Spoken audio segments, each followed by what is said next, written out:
Madame, Monsieur, bonjour et bienvenue à votre édition L'Info.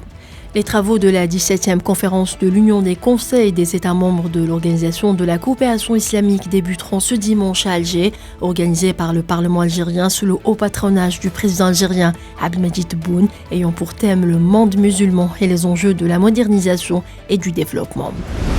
Le représentant spécial du secrétaire général de l'ONU pour le Mali, El-Ghassim Ouane, a salué les efforts de la médiation internationale menée par l'Algérie pour promouvoir le dialogue entre les parties signataires de l'accord pour la paix et la réconciliation au Mali, issu du processus d'Alger.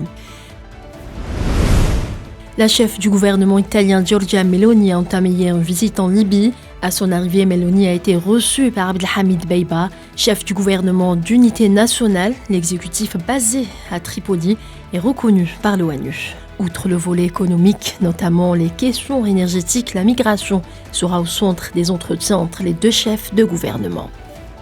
Le deuxième tour des élections législatives en Tunisie se tient ce dimanche avec 262 candidats pour 131 sièges de députés sur 161, alors que 23 candidats, dont 3 femmes, ont déjà remporté des sièges parlementaires dès le premier tour. Plusieurs milliers de personnes ont manifesté hier à Ouagadougou pour la souveraineté du Burkina Faso, quelques jours après la confirmation du départ des troupes françaises du pays d'ici la fin du mois. Le général à la retraite Petr Pavel a remporté l'élection présidentielle en République tchèque après le décompte de 90% des bulletins qui le crédite de 57% des voix. Son rival, l'ex-premier ministre Andrej Babiš, obtient 42% des voix selon les résultats du décompte publiés en direct sur le site du Bureau tchèque des statistiques.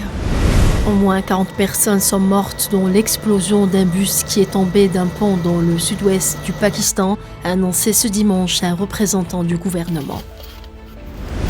Une fusillade survenue dans l'État de Californie a fait 3 morts et 4 blessés, a indiqué la police américaine. Cet incident est le 4e du genre en un mois dans l'État de Californie.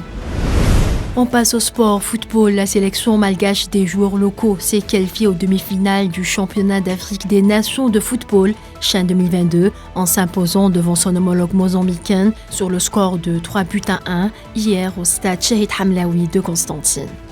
La sélection du Niger a créé la surprise après avoir battu le Ghana de 2-0 samedi soir au stade Miloud Hetfi d'Oran, signant une qualification historique au dernier carré de la compétition.